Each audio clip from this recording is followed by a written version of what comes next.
안녕하세요. 여러분 혹시 그런 생각 해보신 적 없으세요?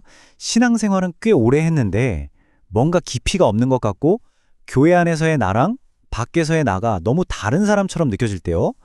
오늘 우리가 함께 들여다볼 진수열 목사님의 책 하나님 나라를 보여주는 성도가 바로 이 지점을 정말 날카롭게 파고듭니다. 이 책이 던지는 질문과 그 해답을 지금부터 같이 한번 따라가 보겠습니다. 이 책은 시작부터 정말 도발적인 문장 하나를 툭 던집니다. 말의 양이 신앙의 질을 보증하지 않는다. 와, 이거 어쩌면 오늘날 교회가 가장 마주하기 힘든 진실 아닐까요? 우리는 정말 수많은 정보, 또 신앙적인 이야기들 속에서 살아가잖아요. 그런데 과연 그만큼 우리의 믿음도 정말 깊어지고 있는 걸까요? 네, 바로 이 질문이 오늘 우리 다 함께 풀어가야 할 핵심입니다. 도대체 왜 이렇게 됐을까? 이 책은 그 원인을 정말 예리하게 진단하고 있거든요. 자, 그럼 그 첫 번째 진단부터 바로 들어가 보죠. 첫 번째 원인으로 지목하는 건 바로 깊이 없는 말들입니다. 저자는 우리가 마치 말의 홍수 속에서 허우적대고 있는 것 같다고 말해요. 이 책을 보면요. 오늘날 교회는 정말 온갖 신학적, 윤리적 이야기들로 가득 차 있잖아요. 그런데 충격적인 건 바로 그 말이 많음 자체가 영적인 힘의 증거가 아니라 오히려 영적 미성숙의 증상일 수 있다는 거예요. 그러니까 정보가 많다고 한다고 해서 그게 곧바로 지혜나 성숙이 되는 건 절대 아니라는 거죠. 정말 뼈아픈 지적입니다. 저자는 이 차이를 설명하기 위해 히브리서에 나오는 비유를 딱 가져옵니다. 보세요. 한쪽은 그냥 기본적인 가르침, 그러니까 젖만 먹는 영적인 아기 상태고요. 다른 한쪽은 말씀의 깊은 진리, 이른바 단단한 음식을 먹으면서 선악을 제대로 분별할 줄 아는 성숙한 상태인 거죠. 자, 그렇다면 우리의 신앙은 지금 어디쯤 와 있을까요? 아니 그럼 도대체 왜 우리는 이렇게 깊이는 잃어버리고 말만 무성해진 걸까요? 이 책은 그 뿌리 깊은 원인이 바로 우리의 신앙이 둘로 쪼개졌기 때문이라고 진단합니다. 신앙 따로, 삶 따로. 바로 이 문제를 두 번째 섹션에서 한번 제대로 파헤쳐 보겠습니다. 근데 이게 되게 놀라운 게요. 이 문제가 그냥 요즘 생긴 나쁜 습관 같은 게 아니라는 겁니다. 저자는 이게 아주 오래된 역사적, 철학적 뿌리를 갖고 있다고 말해요.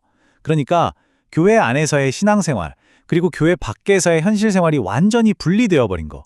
이 이원론적인 생각이 모든 문제의 시작점이라는 거죠. 자, 바로 이 슬라이드가 정말 중요한 포인트입니다. 수세기 동안 우리 신앙에 영향을 미쳐온 두 개의 큰 생각의 흐름을 보여주거든요. 왼쪽의 헬레니즘은 영적인 건 선하고 물질적인 건 악하다고 봐요. 그러니까 내면의 영적 생활만 중요하다고 생각하는 거죠. 반면에 오른쪽의 헤브라이즘, 즉 성경적인 생각은 창조 세계 전체가 선하고 우리의 몸과 영혼이 하나라고 봅니다. 삶 전체로 하나님을 섬기는 거죠. 혹시 우리도 모르는 사이에 왼쪽의 생각에 너무 익숙해져서 신앙과 삶을 분리하고 있었던 건 아닐까요? 그리고 아니 그래도 그건 너무 이상적인 얘기 아니야? 라고 생각할 수도 있는데 보세요. 이게 그냥 나온 얘기가 아닙니다.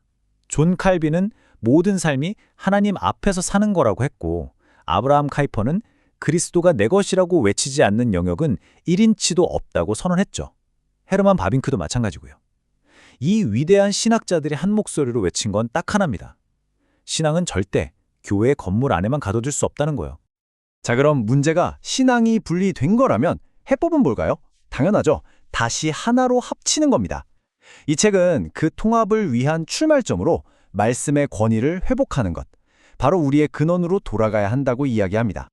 저자는 성경이 그냥 이거 해라, 저거 하지 마라 하는 규칙책이 아니라고 강조해요. 성경의 진짜 목적은 보세요.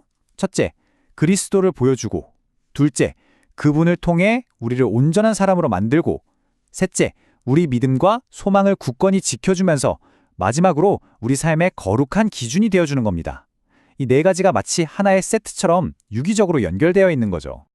이 톨레 레게 집어들고 읽어라라는 말이 어거스틴의 인생을 통째로 바꾼 한마디였다는 거 아시죠? 정원에서 들려온 이 목소리를 듣고 성경을 펼쳐 딱 한 구절을 읽었을 뿐인데 그의 인생이 180도 바뀌어버렸습니다. 이거야말로 수만 마디의 말이 아니라 살아있는 말씀 단 한 구절이 가진 엄청난 힘을 보여주는 장면이죠. 자, 좋습니다. 그럼 말씀의 권위를 회복하고 통합된 세계관으로 산다는 게 구체적으로 우리 일상에서 어떻게 나타나는 걸까요? 이제 이론은 충분히 봤으니 진짜 실천의 영역으로 한번 들어가 보시죠. 바로 이 개념, 코람 데오가 핵심입니다. 라틴어로 하나님 앞에서라는 뜻인데요. 이게 무슨 말이냐면 그냥 주일에 교회에서만 하나님을 생각하는 게 아니에요. 월요일 아침에 지옥철을 타고 출근할 때도, 주말에 편하게 쉴 때도, 그냥 24시간 365일 내내 아, 내가 지금 하나님 앞에 있구나 하고 살아가는 겁니다. 이게 바로 모든 것을 아우르는 신앙의 기초가 되는 거죠.